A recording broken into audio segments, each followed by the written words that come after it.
South ఇండియాలోని అతి తక్కువ ధరలకి రత్నాలనందించే ఏకైక సంస్థ 6JVR.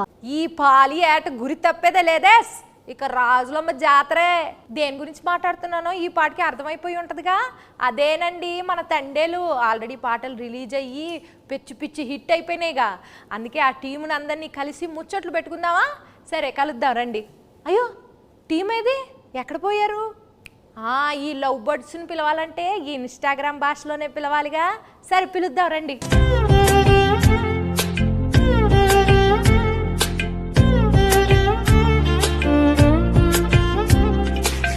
నమస్కారం అందరికీ. ఎలా ఉన్నారు అందరూ? ఎందుకు పల్లవమ్మా అలా నవ్వుతున్నావు? స్లాంగ్ మారింది, మెథడ్ యాక్టింగ్ అంటారు కదా, అలాగా కొంచెం శ్రీకాకుళం స్లాంగ్ బానే ఉందండి. మీరు ట్రై చేస్తే మాకు తమ్మునీళ్ళు నెయిలింగ్లు బాగా వస్తాయండి. మరి మా శ్రీకాకుళంలో శాపలాలు మేము అంతేనండి. శాపలాలు మా గురించి సినిమా తీశారు మీరు, చందుబాబు గారు. మరి ఆ సినిమాలో మీరు ఒక్కొక్క క్యారెక్టర్ని ఆ ప్రదేశానికి వెళ్ళి మరి చెక్కింగ్లు చేసి మరి తీసారా? ఇది మామూలుగా ఊహించుకుని రాసిన కథ కాదు, ఇది జరిగిన కథ. సో ఈ కథ ఫస్ట్ గీతార్ట్స్కి వచ్చింది, అరవింద్ గారికి, బన్నివాస్ గారికి వచ్చిందన్నమాట. అండ్ అందరికన్నా ముందు ఈ కథలో ఇన్వాల్వ్ అయింది ఎవరంటే పల్లవి గారు. మాకన్నా ముందు ఆబ్వియస్లీ ఏంటి అబద్ధం చెప్తున్నట్టు అలా చూస్తారు నా వంక. ఇదేదో నిజమే కదండి అరవింద్ గారు. ఫస్ట్ రియల్ ఫ్యాక్ట్ అది నడిచింది. అది నాకు ఒక 20 పేజీలో ఇచ్చారు కోవిడ్ టైంలో. అప్పుడు వాసు గారు అప్పుడు చెప్పారు. సో అప్పుడులో వచ్చిందన్నమాట. సో ఇప్పుడు కొన్ని క్వశ్చన్స్ అడిగింది, ఆ క్వశ్చన్స్ బట్టి మేము కథ రాసుకున్నాం. అంతే కదండి, కథ రాసుకున్నమాట. సో అది అయిపోయిన తర్వాత వెళ్ళగా నేను దీంట్లోకి మళ్ళీ చేతు గారు హీరో, ఇది అందరూ సెట్ అయిన తర్వాత ఓకే ఇది నిజంగా జరిగిన కథ. సో ఇంకా జరిగిన ప్రదేశానికి వెళ్ళి ఇంకా తెలుసుకుంటే ఇంకొంచెం ఎక్కువ ఇన్ఫర్మేషన్ వస్తుంది, బాగా రాసుకోవచ్చు కదా అని చెప్పి శ్రీకాకుళం వెళ్ళి అక్కడ వేష, భాష, ధారణి ఇవన్నీ ఎలా ఉంటాయి అని చెప్పి తెలుసుకుని అల్లుకున్న కథ. మరి చైతన్య బాబు గారు, మీరు టైలర్ చూసాము. టైలర్లో రొమాంటిక్లు, ఎమోషన్లు, పాకిస్తాన్ వెళ్ళి భారత్ మాతకి జై అంటే మరి రోమాలు నిక్కబొడుచుకున్నాయండి. మరి ఎట్లా చేశారండి మీరు? ఎలా చేశానంటే చందు గైడెన్స్లో చేశాను. చందు అన్నట్టు ఇది నిజంగా జరిగిన ఒక కథ.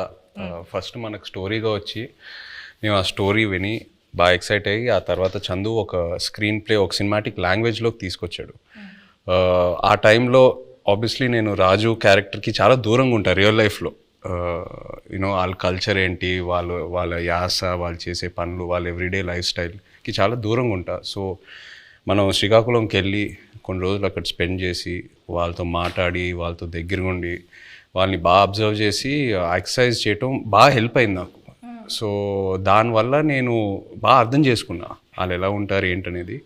సో మీరు ఏదైతే చెప్పారో ఈ పాకిస్తాను, ఈ ఎపిసోడ్స్ అన్నీ అది నిజంగా కథలో ఉన్నాయి.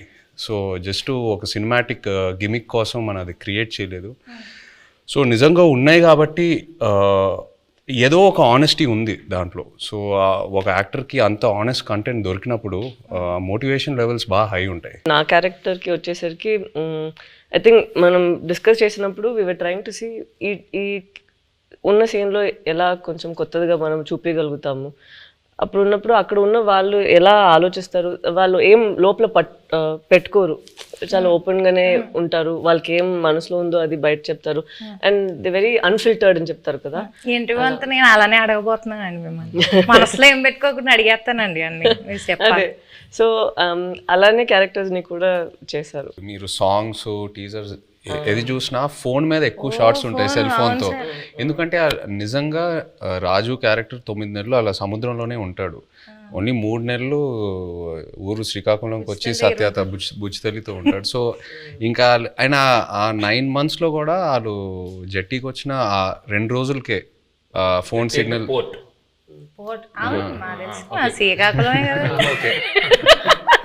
జట్టీకి వచ్చి ఆ 2 రోజులే ఫోన్ సిగ్నల్ ఉంటుంది. సో ఇవన్నీ నేను నిజంగా అక్కడికి వెళ్ళి వాళ్ళ ఎక్స్పీరియన్సెస్ విన్నప్పుడు ఎలా ఉంటారు వీళ్ళు, అసలు ఇద్దరు ఇంత ప్రేమించుకొని పెళ్లి చేసుకొని ఇంత డిస్టెన్స్తో ఎలా మేనేజ్ చేస్తారు, ఎలా ఉంటారు అనేది అది చాలా చాలా పోయిటిక్గా అనిపించింది వాళ్ళ స్టోరీస్ విన్నప్పుడు. ఇప్పుడు నేను స్లాంగ్కి టాటా బై బై చెప్పేస్తానండి, ఎందుకంటే కొంచెం సీరియస్గా ఆడాల్సిన రౌండ్ ఇది. ఇక్కడ నుంచి నేను ఈ రౌండ్లో కొన్ని టాస్క్లు ఉంటాయి. సో ఫస్ట్ రౌండ్ ఏంటంటే నెట్ రౌండ్, వల గురించి. Second round campus round, boat round, tsunami round, anchor round, ఇలా 5 రౌండ్స్ ఉన్నాయండి. ఓకే, నెట్ రౌండ్, వల రౌండ్ అంటే మీ సినిమాకి రిలేటెడ్ ఎలిమెంట్స్తోని మేము రౌండ్స్ క్రియేట్ చేసాం. సో ఫస్ట్ ఒక పెళ్లి చేయాలంటే 1000 అబద్ధాలు ఆడి పెళ్లి చేయాలంటారు. సినిమా తీయాలంటే కనీసం 100 అబద్ధాలైనా ఆడాలి కదా. సో అలా మీరు ఏ సిచ్యువేషన్లో ఎవరికి వలేశారు, ఎలా అబద్ధాలు ఆడి, అబద్ధాలు అంటే అబద్ధాలు కాదు, ఎలా మీ దారికి తెచ్చుకున్నారు సిచ్యువేషన్ని అని చెప్పేసి ఇది ఒక టాస్క్ అండి. So let start the net round. Movie 1.5 years అయింది కదండి, ఆల్మోస్ట్ చాలా డేట్స్ రిక్వైర్మెంట్ ఉంటుంది కదా. సో మీరు హీరోయిన్ గారి డేట్స్ని ఎలా వలేసి తీసుకున్నారు అనేది క్వశ్చన్. కొన్ని వలలు ఎలా ఉంటాయంటే నిజం చెప్పి సరెండర్ అవడంలో వాళ్ళకి వల క్రియేట్ అవుతుందని అలాగే తెలియదు. చైతన్య గారి దగ్గరికి వెళ్ళి ఈ సినిమా మామూలుగా మీరు చేసే ఇతర సినిమాలకు కాదు, దీని చాలా టైం పడుద్ది, దీని ఎండ్ డేట్ ఎప్పుడు అని అడగకూడదు, దీనికి గెడ్డం పెంచాలి, మేము చెప్పే వరకు మీరు ఆ గెడ్డం తీయకూడదు, మాకు బేసిక్గా మీ క్యారెక్టర్లో చాలా బాగుంటారు కానీ ఈ 2 కండిషన్లకు మీరు ఒప్పుకుంటారా లేదా అని డౌట్ ఉండి మా వాళ్ళు ఎవరు మాట్లాడకుండా నన్ను ముందుకు తోశారు, అందుకు నేను వచ్చాను మీ దగ్గరికి అని అన్నాను. అసలు అరవింద్ గారు ఇంత ఇంట్రెస్ట్గా ఇలాగ అసలు నన్ను ఎండ్ డేట్ కూడా అడగకంటే అసలు చాలా బడ్జెట్ పెట్టుకుని చాలా బాగా తీయాలనుకుంటున్నారు అన్న ఇంప్రెషన్లో పడిపోయాడా నా వల్ల అనేది నాకు అర్థమైంది. వెంటనే వల్ల పడిపోయారు. మరి పల్లవిని వల్ల వేసింది డైరెక్టర్ గారు వాసు గారు. ఓకే, పడిపోయిన తర్వాత మా ఆఫీస్కి వచ్చారు, అప్పుడు నేను వలలో పట్టుకున్నాను. హీరోయిన్ గారికి ప్రొడ్యూసర్ గారికి ఎలా ఈ స్టోరీ చెప్పి కన్విన్స్ చేయడానికి ఎలా వలేశారు? అంటే ఇది స్టోరీ నాకు అటు నుంచి వచ్చిందేనండి. ఓకే, స్టోరీ అటు నుంచి వచ్చింది. మేము మల్టిపుల్ స్టోరీస్ గురించి మాట్లాడుకుంటున్నప్పుడు ఈ స్టోరీ బాగుంది అని చెప్పి నేనే అడిగాను. సో అలా వచ్చింది. అండ్ నాకును ఈయనకి చదువు గారికి ఎప్పటి నుంచో లాంగ్ టర్మ్ నుంచి ఉంది, ఇది బాగుంటుంది అని చెప్పి మేము డిస్కస్ చేసుకుని ఎస్ ఇది మేము చేస్తున్నామని వచ్చింది. ఇప్పుడు వాళ్ళ కాన్సెప్ట్ ఏంటంటే సరే అంటే అరవింద్ గారు నాకు చెన్నై పంపించారు అనమాట. వెయ్యమ్మ వలే ఒక చేపను పెట్టండి, కానీ వలేసిన తర్వాత తెలిసింది అది చేప కాదు తిమింగలం అనండి. పల్లవి గారు మీరు చెప్పలేదు. నాకు వల్ల ఏం లేదు, వలే లేదు, అందరికి తెలుసు ఇక్కడ ఉన్న వాళ్ళకి వల్ల ఏం లేదు. వాళ్ళలోనే ఉన్నాం. So next round boat round అండి.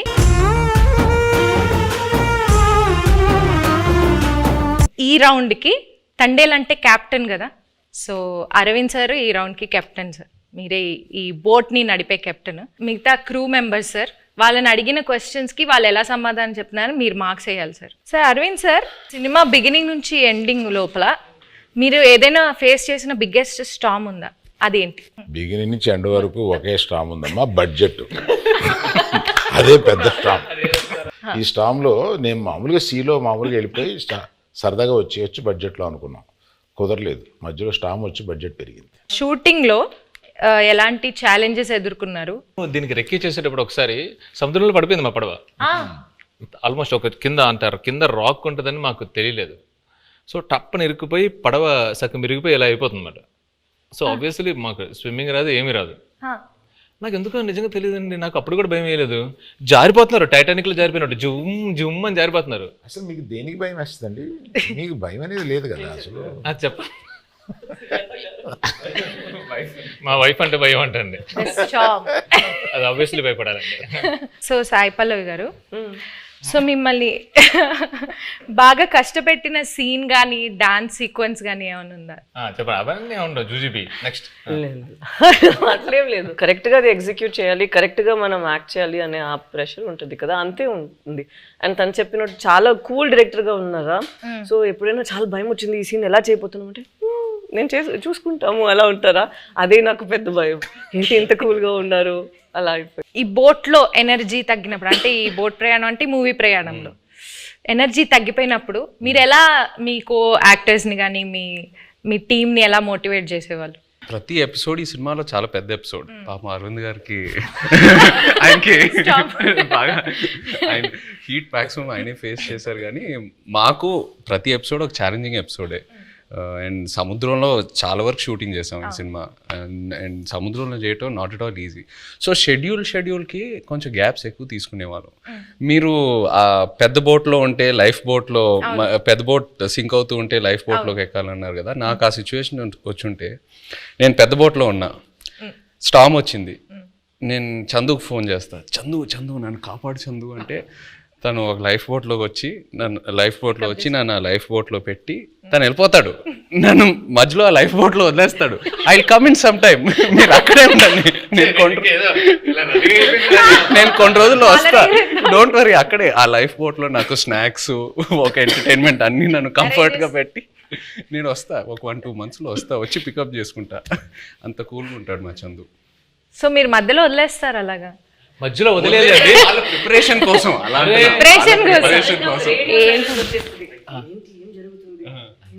జరుగుతుందా ఏమైనా అలా సడన్ గా ఒక సైలెన్స్ వస్తుంది ఒక 2 monthsకి. దాని తర్వాత మళ్ళీ స్టామ్ స్టార్ట్ అవుతుంది. మేము కలెక్ట్ చేసిన ఇన్ఫర్మేషన్తో కానీ మీరు రాసుకున్న స్టోరీలో ఇంటర్వెల్ కంప్లీట్ వేరండి. ఒకసారి మళ్ళీ మనం వెళ్ళినప్పుడు మొత్తం అంతా అక్కడ శ్రీకాకుళం వెళ్ళి మొత్తం రీసెర్చ్ చేస్తున్నప్పుడు ఇంకా డీప్ అండ్ డెప్త్గా ఆ 22 మందిని కూర్చొని వీళ్ళని అడిగితే, అప్పుడు వాళ్ళు అక్కడ ఫిషింగ్లో ఉన్నప్పుడు వాళ్ళకి ఒక 2017లో ఒక స్టార్మ్ వచ్చింది. నిజంగా వాళ్ళ పడవలు ఎలా అయ్యాయి, ఒక పెద్ద కార్గో షిప్ ఎలా వచ్చింది, దాన్ని ఎలా ఫేస్ చేశారు, ఇవన్నీ విన్న తర్వాత అప్పటికే బడ్జెట్ ఫిక్స్ అయిపోయింది. మెల్లిగా పిల్లిలో వచ్చాయి మళ్ళీ అరవింద్ గారి దగ్గరికి వచ్చి, అరవింద్ గారు అంటే మన ఇంటర్వెల్ని మొత్తం ఇప్పుడు ఏదో నార్మల్గా అక్కడ ఎవరు ఓకే చెప్పింది వాసువే కదా, విని యాస్టిస్ చేయాలి సార్, మనం ఇది యాస్టిస్ చేస్తున్నాం దింపుతున్నాం మనకే కదా ఎంకరేజ్. అవును చెప్పింది. నా దగ్గరికి వచ్చి అప్పుడే ప్రపోజల్ చెప్పారు, మీరంతా డిసైడ్ చేసుకున్నా వాసు అక్కడ ఫిక్స్ అయినారంటే, అమ్మా సూపర్ అంతకన్నా అని చెప్పాము. అప్పుడు ఆ స్టామ్ సీక్వెన్స్ వచ్చింది. మెల్లగా మా ఛాంబర్ రూమ్ ఒకటి ఉంటుంది, మాకు ఏం మాట్లాడుకున్నా కంపెనీ రూమ్ అన్నట్టు. సో అరవింద్ గారితో కూర్చోబెట్టి మెల్లగా చెప్పి నన్ను అప్రూవల్ చేశారు. సీరియస్గా చెప్పనండి, ఈయన బడ్జెట్ గురించి మాట్లాడుతున్నారు కానీ మధ్యలో నేను అలిగేసి నాకు ఇది వద్దు నేను చేయను అని చెప్పాను. ఆ స్టామ్ సీక్వెన్స్ వద్దు అరవింద్ దగ్గర, మామూలుగా వెళ్ళిపోదాం అంటే ఆయనే నో, ఇప్పుడున్న ఆడియన్స్కి ఆ స్పాన్ తెలియాలి, అది కావాలి అని చెప్పి ఆ స్టామ్ని ఆహ్వానించింది ఆయనే. సీరియస్లీ. నాగ చైతన్య గారు మ్యూజిక్ గురించి కొంచెం మాట్లాడతారా? డిఎస్పి గారు మ్యూజిక్ ఎలా ఉంది? బయట ట్రైలర్లో ఒక జైల్ ఎపిసోడ్ అయినా, ఒక స్టామ్ సీక్వెన్స్ అయినా, ఏది చూసినా ఈ సినిమా సోల్ అనేది ఒక లవ్ స్టోరీ. అండ్ ఒక లవ్ స్టోరీకి ఎప్పుడు ఒక అద్భుతమైన ఆల్బమ్ కావాలి. దేవి గారు మనకి ఒక అద్భుతమైన ఆల్బమ్ ఇచ్చాడు. మొన్న హైలసో ఆ పాట కూడా రిలీజ్ అయిన తర్వాత అమేజింగ్ రెస్పాన్స్. అంటే బుజ్జి తల్లి తర్వాత ఇంకా ఏ పాట అయినా అందుకుంటుందా అని ఒక చిన్న క్వశ్చన్ మార్క్లో ఉన్నాను. బట్ హైలసో రెస్పాన్స్ చూసాక ఫీలింగ్ సో హ్యాపీ. సో దేవికి థ్యాంక్ యూ చెప్పాలి. అండ్ పైగా శ్రీమణి గారికి, లిరిక్స్ రాసిన శ్రీమణి గారికి చాలా బాగా బ్లెండ్ చేసి super output. So I think half the job is done ఆ విషయంలో, సక్సెస్ విషయంలో, ఆడియో సక్సెస్ అయినట్టు. మ్యూజిక్ ఎవరిని పెట్టుకుందామని చాలా డిస్కషన్ వచ్చింది. దేవిప్రసాద్ని పెట్టుకుందామని వస్తే నేను వద్దన్నాను దేవిప్రసాద్. ఎందుకంటే పుష్ప మాది ప్యారలల్గా వెళ్తుంది. అయ్యి బాబాయ్, దానికి ఉండే కాన్సన్ట్రేషన్కి, దానికి ఉండే వర్క్కి దేవిప్రసాద్ టైం స్పేర్ చేయడు. దేవిప్రసాద్ నాకు చిన్నప్పటి నుంచి తెలుసు. మా ఫ్రెండ్ కొడుకు బాగా బోల్డ్ సినిమాలు చేశాడు. మా ఇద్దరికి అసలు మామూలుగా బయట ఎక్కడన్నా కనిపిస్తే మేము లవర్స్ కావలించున్నట్టు కావలించుకుంటాం. అంత ఇష్టం నాకు. కానీ ఈ సినిమా కరెక్ట్ కాదా అని ఇలాగా సందేహపడుతూ రోజు డైనింగ్ టేబుల్ బన్నీతోటి, రే ఈ మ్యూజిక్ ఒకటి కన్ఫ్యూజింగ్గా ఉంది, ఎవరిని పెట్టుకోవాలి ఏంటి అని అంటే, దేవి అని ఎందుకు అనుకోండి, మీ పిక్చర్లో లాగేస్తారు మీరు మొత్తం, మాకు టైం స్పేర్ చేయరు, ఇంకా అదే ఇంత నిన్ను అడిగి డైరెక్టర్ని అడిగి మేము ఆయన్ని టైం తెచ్చుకోండి, మాకు వద్దు, అలా వద్దు అన్నాం. లవ్ స్టోరీ అన్న తర్వాత దేవి ఆలోచించక అన్నాడు. So some credit inside back side of the decisions ఇవి కూడా ఉంటాయి. I don't know whether I will get the chance to acknowledge this. ఇప్పుడు అందరూ ఒక just one word about the movie ఒక్క వర్డ్ లో డిస్క్రైబ్ చేయాలంటే ఏం చెప్తారు? దుల్లగొట్టేస్తాం. రాజులమ్మ జాతర. పల్లవి గారు మీరు నీ బొందలో ప్రేమ. తిడుతున్నారు అనుకున్నారు. ఉంటావా వెళ్ళిపోతావా? అలా అలా మీకు పైకి కనిపించే బుజ్జితలు కాదండి, వెనకుంట చూడండి గాజులమ్మ జాతర ఉంటది. మీ డైలాగ్ చెప్పండి. అదే డైలాగ్, చెప్పండి, మీరు చెప్పండి. మీ బొందుల ప్రేమ. అయ్యో మీ కాదు, మీ బొందుల ప్రేమ. Thank you sir. మీరు 1 word లో ఎలా డిస్క్రైబ్ చేస్తారు? I'm confident it will become another feather in Geetha Arts cap. ఒక్కసారి వెనక్కి తిరిగి మూవీ జర్నీని చూసుకుంటే కనుక మీరు మర్చిపోలేని మెమరీ ఏదైనా ఉందా? Starting with Aravind sir. Chaitu నాకు తెలుసు, చైతుతోటి నా ప్రయాణం ఉంది. చైతు అంటే ఎటువంటి వాడు ఏంటి, మా ఇద్దరికి ఒక కనెక్ట్ ఉంది. నాకు సాయి పల్లవి అంటే చాలా ఇష్టం. ఇది ఫస్ట్ సినిమా అప్పుడే ఒకసారి కావలించుకుని మెచ్చుకుని వెళ్ళిపోయాను ఒక ఫంక్షన్లో, అంతే. తర్వాత నాకు కనెక్ట్ లేదు. ఫిదాలో తర్వాత లేదు. తర్వాత దగ్గరికి వచ్చి చేసిన తర్వాత నేను మామూలుగా నేను చాలా ప్రేమించేశాను అమ్మాయిని. నాకు పర్సనల్గా చాలా క్లోజ్ అయిపోయింది. పట్టుకుని నేను నా కూతురు లాంటి దానివి అన్న ఒక ఎమోషన్ తీసుకురాగలిగింది నా దగ్గర నుంచి. She's that transparent. అమ్మాయి మ్యాక్సిమం నాకు బాగా నచ్చింది ఏంటంటే grey is very less, which is not common. She is more black and white. Thank you. So మర్చిపోలేని memory my relationship with Sai Pallavi. The team Sai Pallavi. Sai Pallavi. Okay, మీరు చెప్పండి చేయ గారు.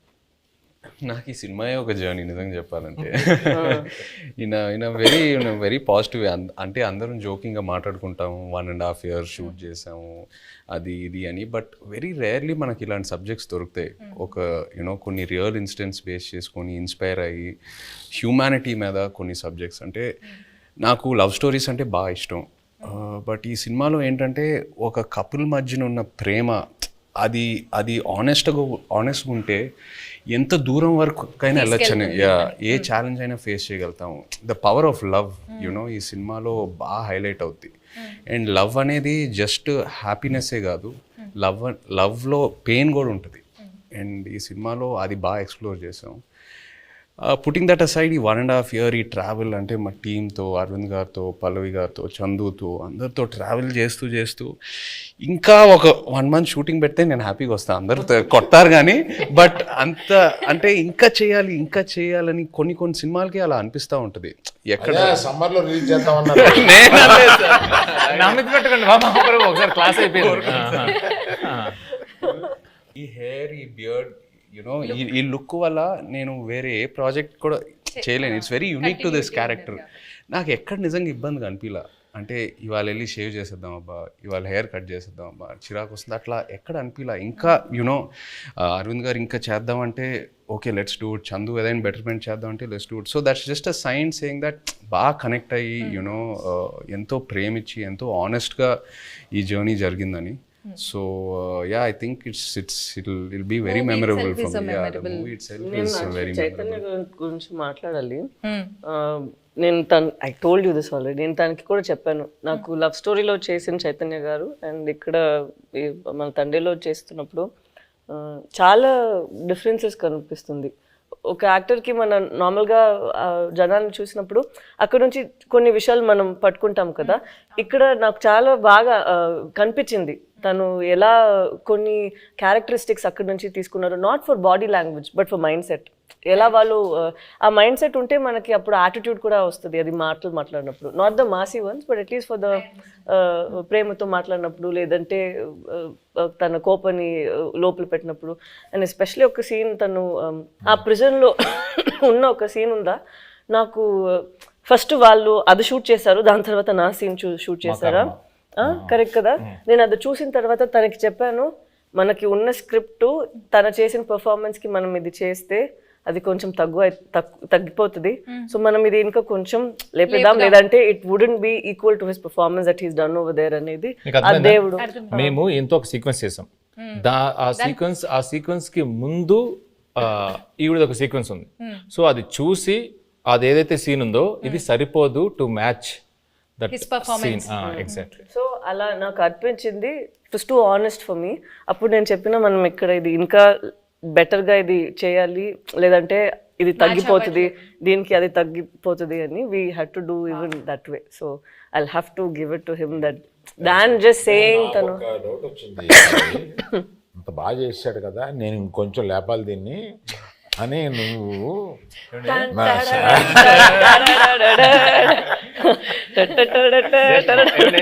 అరుణ్ గారు ఇక్కడ సరదాగా హాహాహా మాట్లాడుకున్నాం. ఒక్కసారి ఇమాజిన్ అండి, సెట్ లో నాకు రామోజీ ఫిల్మ్ సిటీలో వాకింగ్ చేసుకుంటూ అటు ఇటు తిరుగుతూనే ఉన్నాను. ఇంకా నయం జేబులో చేతులు పెట్టుకున్నా. సీరియస్లీ ఈయన ఒకటే డైలాగ్ ఉంటుంది స్ట్రాంగ్ గా, మీరు అంత స్ట్రాంగ్ గా రాయాలనగానే నేను పొంకాలు రాసేవాడిని.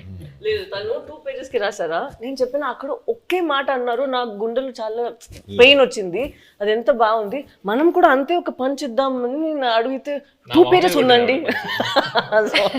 అలా ఏం లేదండి, అది నైట్ షూట్. తను చెప్పింది కాబట్టి నేను ఒక విషయం ఆనెస్ట్ గా చెప్పాలి తన గురించి. చెప్పండి. ఆపర్చునిటీ తీసుకుందామని అంతే. తీసుకోండి. ఇప్పుడు వరకు నేను పనిచేసిన ప్రతి కో యాక్టర్తో ఎవరో నాకు ఫోన్ చేసి నా సీన్ గురించి డిస్కస్ చేయలేదు. పల్లవి ఫుల్ స్క్రిప్ట్ తీసుకుంటుంది and she call me once before a schedule and discussed about my scenes. అది నాకు చాలా ఇన్స్పైరింగ్ అనిపించింది ఆనెస్ట్లీ. కొంతమంది మేబీ అది టూ మచ్ ఇన్వాల్వ్మెంట్ అలా అంటారేమో కానీ జోక్స్ అపార్ట్, అది మనకు ఒక యాక్టర్కి నంబర్ ఆఫ్ పర్స్పెక్టివ్స్ ఉన్నప్పుడు ఆటోమేటిక్లీ మన మైండ్ ఇంకా బాగా పనిచేస్తుంది and it pushes us to perform better. So అది తను ఫోన్ చేసినప్పుడు నాకు చాలా హ్యాపీ ఫీల్ అయ్యాను. ఇద్దరు మూవీలో ఎంత ఇన్వాల్వ్ అయ్యారో అర్థం. మనం అందరూ చేసింది ఫస్ట్ మూవీ వస్తుంది, దాని తర్వాతే మన అందరికి మూవీ జనాలు చూస్తారు కదా, జయ్ గారు పల్లవి గారు అలా ఏం లేదు. సో అక్కడ చూసినప్పుడు ఎంత ఇంపార్టెంట్ మా ఇద్దరిది పోర్షన్, అంతే ఇంపార్టెంట్ తన పోర్షన్ కూడా. సో అప్పుడు ఏమైనా నాకు డౌట్స్ ఉంటే ఏదో ముగ్గురు దగ్గర ఫస్ట్ ఇక్కడ పోతుంది, దాని తర్వాత తను కొంచెం సేపు తీసుకుంటారు రాయడానికి, ఇక్కడ నేను ఒక కాల్ పెడతాను, దాని తర్వాత ఫైన్ గా అరవింద్ గారు. పల్లవి చందు దగ్గరికి వెళ్తుందంటే డౌట్ కోసం నేను ఇంకా లంచ్ బ్రేక్ తీసుకొని శుభ్రంగా ఒక ½ న్యాప్ వేసి క్యారవాన్ లో అప్పుడు బయటకు రావచ్చు, ఇంకా అప్పుడే డిస్కషన్ క్లోజ్ అవుతా ఉంటుంది. ఇప్పుడు చెప్తుంది అంత పెన్సిల్ తో రాయాలంటే పక్కన షార్ప్నర్ ఇంపార్టెంట్ మేడం. చెక్కి రాసి చెక్కి కదా, స్క్రిప్ట్ కి మనం చేసినకి ఏం డిఫరెన్స్ లేదు. అక్కడ ఏంటంటే లేదు పర్ఫార్మెన్స్ లో మనం ఏం బయట ఇప్పుడు ఇలా ఇంత సీన్స్ ఉంది, అది మనం క్రష్ చేసి ఒక చిన్న పంచ్ లాగా చేసేద్దాం అంతే. మీరందరూ సడన్ గా ఈ సెషన్ నా గురించి పెట్టిన టైం ఉంది, అదేం లేదు, అదేం కాదు. He did not sign any other film. నేను ఎప్పుడు తను అడుగుతాను, బికాస్ లవ్ స్టోరీ టైంలో also we'd ask what you doing next అని. ఇప్పుడు నేను అడిగినప్పుడు కూడా నేను తండేల కోసం వెయిట్ చేస్తాను, వచ్చిన తర్వాత చూద్దామని. అప్పట్లో ఆ రోజు మనం రిలీజ్ రోజు చెప్పాము కదా, ఆ రోజు వరకు ఇదే తన ఆన్సర్, మనం చూద్దాం తండేలు వస్తుంది దాని తర్వాత. So it's such nice approach where you completely surrender ఒక ఫిల్మ్ కోసం. అది సరెండర్ చేసి ఎన్ని రోజులు, ఒక ఇయర్ తీసుకుంటుందా ఓకే అని తను వదిలేయడం నాకు it was very surprising. Next producer use to contact me, not him. Sir మీది ఎప్పుడో వద్ది, మేము రిలీజ్కి 10 రోజుల ముందు కూడా షూటింగ్ చేస్తాము, నా రిలీజ్ డేట్ చూసి మీరు అనుకోండి తప్ప నేనేమి కమిట్ అవ్వను. వై డూ థింక్ తన పెళ్లి కోసం, తను ఇప్పుడు ఇంటర్వ్యూ కోసం జుట్టులు దాడి దాన్ని కట్ చేయకుండా ఇలా ఉన్నారు? ఎప్పుడు ఏం వచ్చేస్తుంది, ఎప్పుడు మనం షూట్కి వెళ్ళాలి అని ఇలాగే వదిలేస్తారు. నేను పెళ్ళికి వెళ్ళి వీళ్ళు కింద కూర్చుంటారు కదా, వంగి అక్షంతలు వేస్తున్నాను. పరిచయం చేశాడు ఈయన, అంటే తెలుసు అన్నట్టుగా ఆమె చూసింది. I have a question sir అంది, పెళ్లిపేటల మీద. ఇదేంటి question? when do you show the face of my husband sir? అంటే గడ్డం ఎప్పుడు తీస్తా, మా ఆయన మొహం నేను ఎప్పుడు గడ్డం లేకుండా భర్తను చూడాలనే కోరిక అది నా చేతిలో లేదని చెప్పుంటాడు ఈయన. నేను కనపడగానే ఫస్ట్ క్వశ్చన్ ఆమె అదేసాను. మీరేం ఆన్సర్ ఇచ్చారు? నేను అమ్మా రిలీజ్ డేట్ చూసుకో, అప్పటి వరకు check Geetha Arts page for updates అని చెప్పుంటారు. మీరు అడిగినప్పుడు ఫస్ట్ ఆయన చెప్పినప్పుడు ఏమయ్యా అన్నారు, ఏంటంటే మనం రిలీజ్ చేస్తాం ఏమనగానే అప్పుడు ఇలాగా చైతన్య ఆవిడ అడిగిందయ్యా మా ఆయన మొహం నేను ఎప్పుడు చూసుకోవచ్చు అని అన్నాను. Coming back to the movie. కాదు ఇందులో మీమ్స్ ఏంటంటే పెళ్లిపేటల మీద నుంచే అరవింద్ గారిని నిలదీసిన. మీరు ఈ డెసిషన్ తీసుకోకుండా ఉండుంటే బాగుండేది అని ఏదైనా ఒక డెసిషన్ గురించి అనుకున్నారు? తీసుకున్న అన్ని డెసిషన్లు కరెక్ట్ అయిన ఏకైక సినిమా అనుకోండి. ఓకే సార్, మీ ఫ్యాన్స్ ఎస్పెషల్లీ మీ ఇద్దరి గురించి, మీ ఫ్యాన్స్ వెయిట్ చేస్తున్న వాళ్ళకి ఈ మూవీ ఎలా ఉండబోతుంది, what is it going to give away to the fans? తను ఇద్దరి కోసం తను చెప్తారు. ఇది ఫస్ట్ అనుకుంటా ఇది ఒక ఎమోషనల్ లవ్ స్టోరీ అని. సో ప్రేమ పుట్టడానికి అది ఏదైనా ఒక ప్లేస్ కావాలి, ఏదైనా ఒక సిచ్యువేషన్ కావాలి, కౌమార దశలోనో కాలేజీలోనో ఎక్కడైనా ఉంటుంది. బట్ ఇది మేము అనుకున్నప్పుడు ఏంటంటే ఇది ఇంకా ఎటర్నల్ ఇది. సో ఎంత బెంగ ఉంటుందో అంతే భయం ఉంటుంది. సో ఎవరైతే లవ్లో ఉన్నారో, అది అమ్మాయి అయినా అబ్బాయి అయినా, అది బుజ్జితెల్ల అయినా రాజు అయినా, ఎవరైనా కానీ వచ్చి ఈ సినిమా చూసేటప్పుడు వాళ్ళలో వాళ్ళ ప్రేమ, అవతల మీద ప్రేమ ఇది చాలా చక్కగా కనపడుతుంది. ఒకరి మీద ఒకరికి ఉన్న బెంగ, ఒకరి మీద ఒకరికి ఉన్న భయం, ఒకరి మీద ఒకరికి ఉన్న కోపం చక్కగా కనపడుతుంది. వాళ్ళని వాళ్ళు చూసుకోవచ్చు. Yes, ప్రేమికులందరూ వాళ్ళని వాళ్ళు ఫ్యాంటాస్టిక్ ఎమోషనల్ లవ్ స్టోరీ. ఎలాంటి కాన్ఫ్లిక్ట్ వచ్చినా కానీ, ఏం వచ్చినా కానీ ప్రేమ అయితే మాత్రం దూరం అవుదండి. ఇట్ జస్ట్ ప్రేమ చావలేదు. ఎస్, మీరు దూరంగా ఉన్నా, ఎలాంటి పరిస్థితులు ఉన్నా, ఏమున్నా కూడా ప్రేమే ఇస్ వాట్. సునామీ రౌండ్ అండి ఇప్పుడు.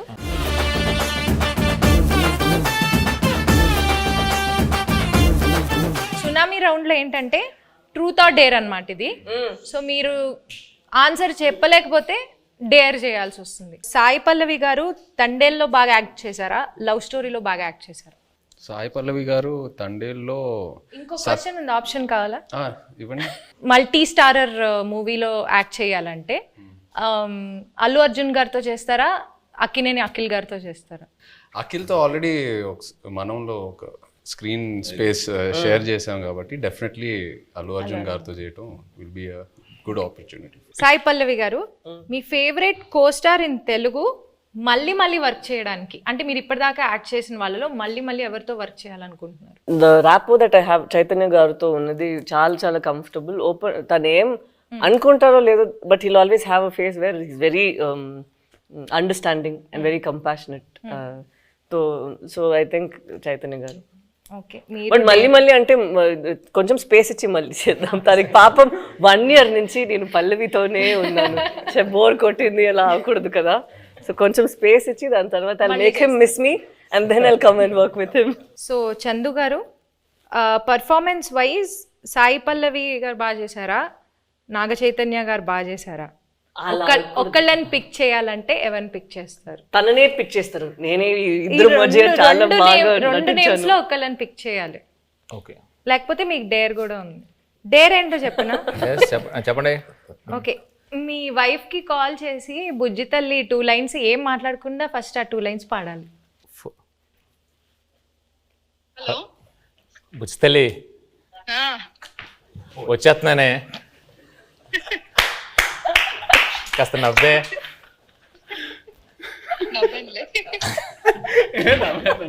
How sweet, సుజాత గారు, we miss you.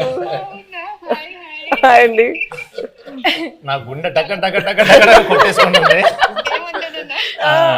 ఓకే, నేను మంచిదాన్నే కదా వాళ్ళకి తెలుసు. ఓకే, కొంచెం గుండె కూలవని పెడాల్సిన ఫోన్ కొట్టుకుంటుంది, ఏమంటుందో ఏందో. సరే, bye. Bye. Happy independence day. జై హింద్. గ్రేట్. అది డేర్ చూసారా? గ్రేట్ అండి. సో అరవింద్ సార్, నీ క్వశ్చన్ నాకు అర్థమైపోయింది. నీ క్వశ్చన్ నాకు అర్థమైపోయింది. నేను డేర్కి వెళ్ళడం బెటర్. సార్ క్వశ్చన్ అడగమంటారా, డైరెక్ట్ డేర్ చేస్తారా? ఓకే, ఇప్పుడు పుష్ప 2 అండ్ తండేలు ఒకసారి రిలీజ్ అవ్వాల, బట్ ఒకవేళ అయ్యి ఉంటే మీరు ఫస్ట్ ఏ సినిమా చూడడానికి వెళ్తారు? అందుకనే డేర్ అన్నా. మీ లాస్ట్ 3 గూగుల్ సర్చ్ హిస్టరీ చూపించు. Claude AI. ఏంటి సార్? క్లాడ్ ఏఐ అంటే ఏఐలో కొత్త ఇంజన్ వచ్చింది. సో ఆ క్లాడ్ ఏఐ లోకి వెళ్ళి ఏదో ఎతికాను అనమాట. అది first. Vande Mataram express between Jammu and Kashmir, how long it takes? ఇప్పుడు కొత్తగా వేస్తారు కదండి బ్రిడ్జ్. నిన్న వేశారు కదా. Distance between Vaishno Devi Katra and Jammu. ఓ, మిగతా ఢిల్లీ చేస్తారండి. యాజ్ ఇట్ ఈస్, ఇది తీసుకోవచ్చు. అంటే డిలీట్ చేస్తే అవే ఉంటాయి కదండి. లేదు ఇప్పుడే నా చేతికి వచ్చింది కదా, స్క్రీన్ షాట్ తీసుకోమని ఇవ్వమనా. నెక్స్ట్ చదవండి, అది హైలైట్. నేను అందులో డ్యాన్స్ బాగా చేసావు అని అంటుంటే నాకు అప్పటికి రాలా, ఇంకా క్లిప్ రాలా. ఆ క్లిప్ కోసం ఎత్తుగాను Allu Aravind dance. Sir Aravind sir, మీకు ఒక చిన్న ప్రశ్న సార్. ఇప్పటిదాకా గీతా ఆర్ట్స్లో ప్రొడ్యూసర్ నేమ్లో మీ పేరు ఉంటుంది, బట్ ఈ సినిమాకి బన్నీవాస్ గారి నేమ్ ప్రొడ్యూసర్గా పడి మీది సమర్పించులో వస్తుంది కదా, దీని వెనకాల ఉన్న రీజన్ ఏంటి? వెల్ థాట్ రీజన్ ఏమి లేదమ్మా. For this I have done lot, made a huge journey, very successful. Now I have to give space to the people in Geetha Arts next to me. నా తర్వాత గీతా ఆర్ట్స్లో బన్నీవాసు, విద్యామాధురి వీళ్ళు ఉన్నారు. I have decided unless there is a huge demand that my name should be there, I feel that I should give the space to the next people. And Vasu is a very sensible colleague to me. నేను ఇప్పుడు నా ఆఫీస్లో పని చేస్తున్నట్టుగా feel అవును. అతను నాకు ఏదైనా సలహా కావాల్సి వచ్చినా అతను అడుగుతాను. So I got so much. అతను తీసుకొచ్చాడు ఈ సబ్జెక్టు, శ్రీకాకుళంలో ఎవరిదోనండి ఈ సబ్జెక్ట్ అని తీసుకొచ్చి నాకు వినిపించాడు. దాని గురించి కూర్చోబెట్టి వర్క్ చేయడం కానీ, తర్వాత ఆ డైరెక్టర్ గారితో కూర్చోబెట్టి ఆయన వాళ్ళిద్దరూ ఒక షేప్ చేసి తీసుకొచ్చి నాకు ఇలా ఉంటే ఇక్కడి నుంచి మళ్ళీ ఇంప్రూవ్ చేస్తాము అని ఇట్లాగా బేసిక్ వర్క్ ఆయన చేశాడు. He happen to be good friend of Chaitanya also. And ఈయనకి చాలా రోజుల నుంచి పరిచయం ఉంది. So better he comes forward and interacts with all these people and make the film for me అని అనుకో. That's it. And he is a partner also in this film. Anchor round అంటే తెలుగులో లంగర్ అంటారు కదా, సో లంగర్ round. But anchor అంటే నేను కూడా ఇవాళ యాంకరే కాబట్టి నాకు తగ్గట్లుగా కొన్ని క్వశ్చన్స్ అడుగుదాం అనుకుంటున్నాను. సో మీ టీంలో ఒకళ్ళ గురించి ఒకళ్ళకి ఎంతవరకు తెలుసు అనే ఒక చిన్న ఎలిమెంట్ని బేస్ చేసుకొని క్వశ్చన్స్ ఉంటాయి. సో ఫస్ట్ చందు గారు, చేయి గారి ఫస్ట్ ఫిల్మ్ రిలీజ్ డేట్ ఏంటి? సెప్టెంబర్ 2, 2009. వావ్, వరుస పెట్టి అని చెప్పేస్తా. Wow, okay. ఈ ప్రశ్న లీక్లే ఉంది. సరే ఇప్పుడు నేను నాగార్జున గారికి ఈ వరుస పెట్టి చెప్పేయమంటారా? టక్క టక్క టక్క టక్క కోపం రాదా? లీక్ అంట, లీక్ అది ఎంత తప్ప అండి. ఫస్ట్ ర్యాంక్ స్టూడెంట్ ని కాపీ కొట్టి పాస్ అయ్యి ఎంత బాధ. అల్లు అరవింద్ సార్, నాగ చైతన్య గారి బర్త్డే డేట్ గుర్తుందా? తెలీదు అనుకుని అడుగుతున్నావు కదా, తెలుసు. 23rd November. ఏయ్ come on. Great sir, great. Naga Chaitanya గారు, గీతా ఆర్ట్స్ అక్కినేని ఫ్యామిలీతో ఎవరితో ఫస్ట్ మూవీ చేశారు అండ్ ఆ మూవీ పేరేంటి? తాతగారితో చేశారు ఫస్ట్ మూవీ ఫ్యామిలీలో, మెకానికల్. కరెక్ట్. సాయి పల్లవి గారు, నాగ చైతన్య గారిది తండేల్ ఎన్నో మూవీ? దేవుడా, ఆయన ఇచ్చిన ఆన్సర్ లో ఉంది, చెప్పండి. 25th. నా బర్త్డే చెప్పారు కదా, 23rd. ఇంకెందుకు 23rd. సో ఫైనల్ గా ఒక్క డైలాగ్ తో ఈ మూవీకి ఆడియన్స్ అందరినీ పిలవాలంటే ఆ డైలాగ్ ఎలా చెప్తారు? ఒక్కసారి ఒక్క డైలాగ్. ఈ పాలి ఆట గురు తప్పేదే లేదేస్, February 7 రాజులమ్మ జాతరే.